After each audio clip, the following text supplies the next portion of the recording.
Hello, everyone. My name is Ariella Wagner. I'm the founder of SunRay Construction Solutions. We help thousands of general contractors, subcontractors, and suppliers secure their lien and bond claim rights. Today, we have a fabulous webinar conducted by the incredible Arkansas attorney, J. Don Overton, on pay when paid versus pay if paid and how the difference affects how soon you will get paid, which is a really important topic. So without further ado, I'd like to introduce the fabulous Don Overton. Hi, my name's Don Overton. I'm an attorney here in Arkansas, and I do mostly construction and real estate law. And I've also got a contractor's license. I've had a contractor's license since 2007.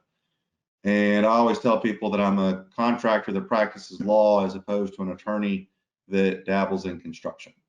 So for the people listening to this, I deal with this every day, not just as an attorney, but as a contractor. I've worked as a subcontractor and as a developer. I've been on all sides of this.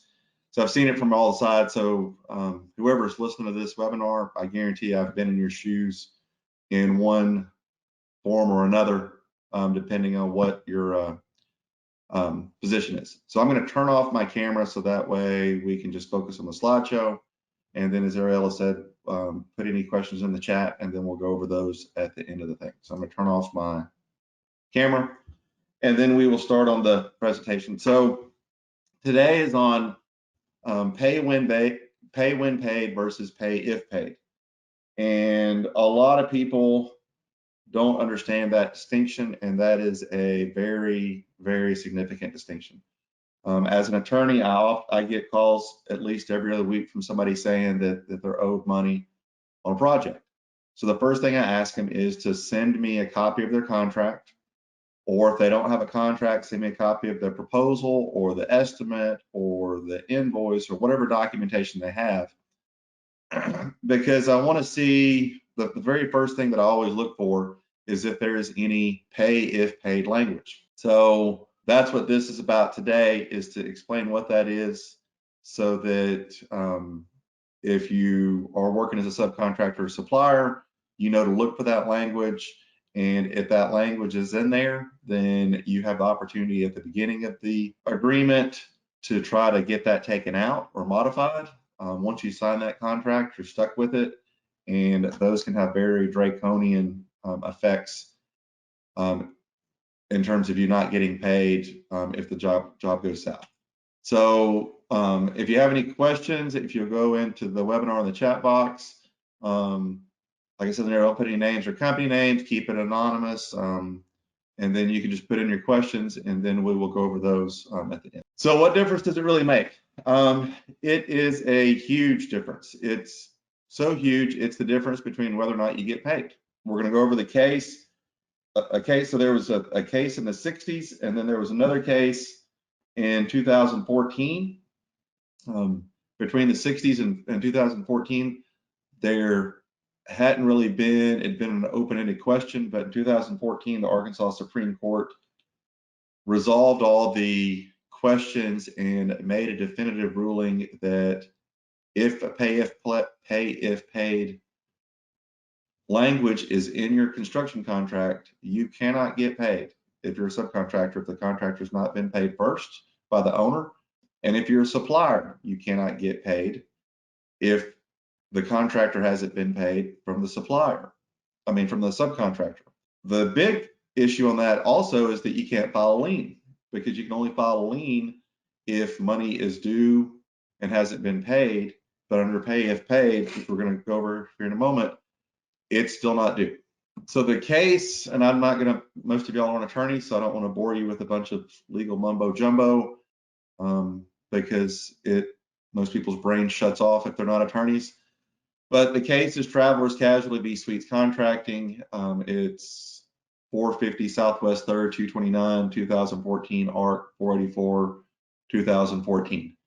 So for those non-attorneys, Google has this great thing called Google Scholar. You can type in what I've got up there at the top. It will pull up the case, and you can read it for free. You don't have to hire an attorney or pay for any of that. Google has that as a free service.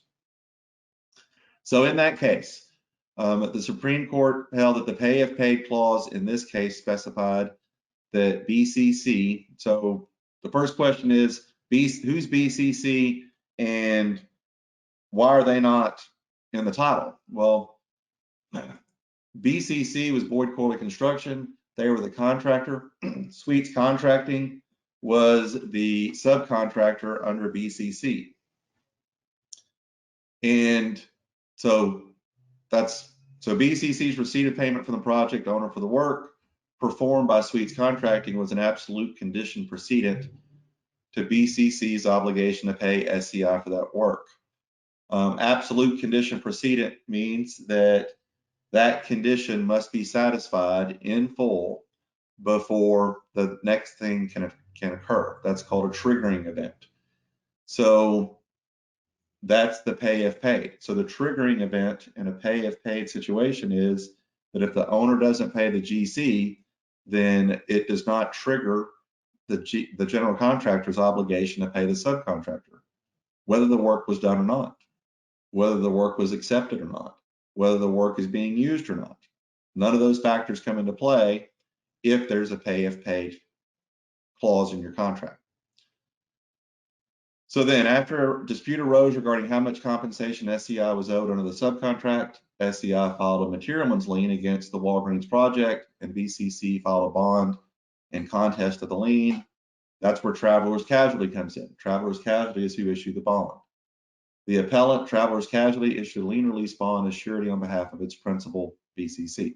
SCI foreclosed on their lien. Travelers and BCC defended the lien. BCC filed a motion for a directed verdict where they told the court, in layman's terms, they told the court, hey, we've got a pay if paid clause. We haven't been paid, so we don't owe them any money. The circuit court, which is the local county court, ruled that the pay if paid clause in the subcontract barred recovery because there was no evidence that BCC had been paid by the owner for the work that SCI alleged it had performed. Therefore, the circuit court dismissed the claims against BCC with prejudice. With prejudice is another one of those legal mumbo jumbos, but what that means is that SCI is forbidden from ever filing that claim against BCC again when it's with prejudice. So the legal effect of a valid pay if pay contract language. So a typical pay if paid clause might read, contractor's receipt of payment from the owner is a condition precedent to contractor's obligation to make payment to the subcontractor. The subcontractor expressly assumes the risk of the owner's non-payment, and the subcontract price includes this risk. Under a pay if paid provision in a construction contract, receipt of payment by the contractor from the owner is an express condition precedent to the contractor's obligation to pay the subcontractor. A pay if paid provision in a construction subcontract is meant to shift the risk of the owner's non-payment under the subcontract from the contractor to the subcontractor. So then this next paragraph is what was in the actual BCC SCI contract. In that contract, it said the parties agree and acknowledge that as an absolute condition precedent to progress payments to subcontractor, the contractor must receive corresponding payment from the owner for subcontractor's work. In the event of non-payment by owner, subcontractor's remedies are against the owner. So that's the getcha language. It doesn't, under Arkansas law, it doesn't have to be even that detailed. It could be something as simple as the following language. Payment shall be tendered to subcontractor only if the portion that may be owed to the subcontractor is first received from the owner. That one sentence is a pay if paid because it meets the magic language. It says that the subcontractor only gets paid if the subcontractor's money is first received from the owner. A pay when paid would be something along the lines of contractor will pay the subcontractor when it receives payment from owner or after it receives from owner. So if it doesn't have the magic word if, then it's considered a pay when paid. And if it's a pay when paid, then we fall into a reasonable time standard. So then the question comes up of what is a reasonable time? So unfortunately, under the law, there's some words and phrases that are used quite frequently that are always open to interpretation. Reasonable time is one of those. So as the first bullet point says, there's not a cut and dry, hard and fast legal definition of what defines a reasonable amount of time to get paid under the laws of Arkansas, and that's unfortunate. However, there are a few ways that I've used in the past and that I recommend people to apply the standard. So if you're in a commercial project and you're doing a monthly draw to where you submit draws each month as a subcontractor to the GC, and then the GC submits those to the owner, and then the owner pays each month. So if you're on a monthly set draw schedule, then a reasonable amount of time would be that the payment should be tendered at the next draw schedule date, no later than the next draw schedule date, whether the owner pays the GC or not. Again, that's if it's on a pay, if it doesn't have the magic if language. So it says will be paid, the subcontractor will be paid when the owner is paid, or the subcontractor will be paid after the owner is paid, or the contractor is paid by the owner. Then that language that doesn't have the if or only if or condition precedent, then you should be paid by the next pay period. If you're not paid by the next draw period, then you should send that lien notice, which we'll talk about in a subsequent webinar. But you need to send that lien notice and try to preserve those lien rights and start moving forward to try to get paid. If the job is not on a regular draw schedule, let's say it's a residential work, or it's a small commercial job that doesn't have a monthly draw, it's on a quarterly draw, or it's on a percent of completion schedule, then it would be reasonable that if any subsequent work that is completed after your work is paid, then you should receive payment at the same time or before they receive payment. So an easy example to think about that is if you are the framer and you've done your wood framing and you don't get paid for the framing. So, and this is in a residential context. So let's say you do the framing, you don't get paid on the framing. The builder gets the framing inspection, the insulation gets put in, and the drywall gets put up. Well, you should receive your payment for the framing before the insulation guy gets paid, and definitely before the drywall guy gets paid. And if you don't receive payment, then that would be unreasonable, because the fact that they've covered up your work and they've moved on. So in that instance, if you haven't been paid at that stage, then it would be easier for my office or another attorney, if it came to that, to argue that that was unreasonable, because the fact that subsequent after trades that had covered up your work had been paid and you hadn't. So those are two examples of a reasonable, but again, there is no definition of reasonable under Arkansas law as far as time of payment. So it's a reasonable standard that a reasonable person, and there's not a definition of who or what is a reasonable person either. So that's unfortunate as well. So in summary, the difference between if and when is crucial, and it depends on how the clause is drafted. And a pay if paid provision contains a clear contingency that the subcontractor will only be paid if the contractor first receives payment from the owner for the subcontractor's work. The consequences of this is that the subcontractor could receive payment long after the work has been performed and runs the risk of receiving no payment ever. Because if the owner refuses to pay the contractor for your work, then until they pay him, your right to receive payment never comes to fruition. On the other hand, if it's interpreted as a pay when paid clause, then that would mean that the contractor can only withhold payment from the subcontractor for a reasonable amount of time, waiting on payment from the owner.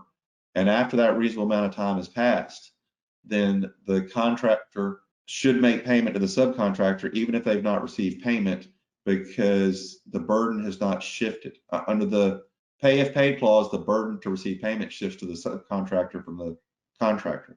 Under a pay when paid clause, the contractor can't shift that burden. They've got to pay the subcontractor within a reasonable amount of time, and then they've got to go to the owner to get their money. So that's why it's a big deal. And again, at the beginning of every job, everybody's, you know, in a good mood and happy and expecting the job to go great and work out, and then everything works smooth. But as we all know from experience, that doesn't always happen. And when something does happen and you get to a position to where payment's not being made, at that time it's too late to go back and dig through your contract to see if it was a pay if paid or a pay when paid. Because at the very beginning of the job, you can negotiate those terms out. But once things go south, it's too late to negotiate. So that's it. I'm trying to make this brief. That's 20 minutes. And I guess Ariella, tell me if you have any questions. So far, we do not have any questions, but here are the details, our details. If you have any questions, I think it's really important to have Don review your contracts so you don't get stuck in a situation where you get burned. This was a really incredible and informative webinar, so thank you so much. And I don't believe I think we may have another screen of our next webinars that are coming up. I think the next screen, Don, is a webinar is coming up. Or actually, take a moment. Oh, that's fine. Don't even worry about that. If you wanted to take a moment to review, but don't worry. We have our next webinars are coming up April 11th, and that's another important one. What happens after I record my lien? How do I get paid? And don't sign a release of lien until it passes this checklist. So I highly recommend signing up for those webinars. And of course, the next screen, again, our contact details. If you need anything, please feel free to give us a call at any time. And again, Don, really, really great job. Thank you so, so much. Thank you. I appreciate it. And I hope everybody has a great weekend. Thank you.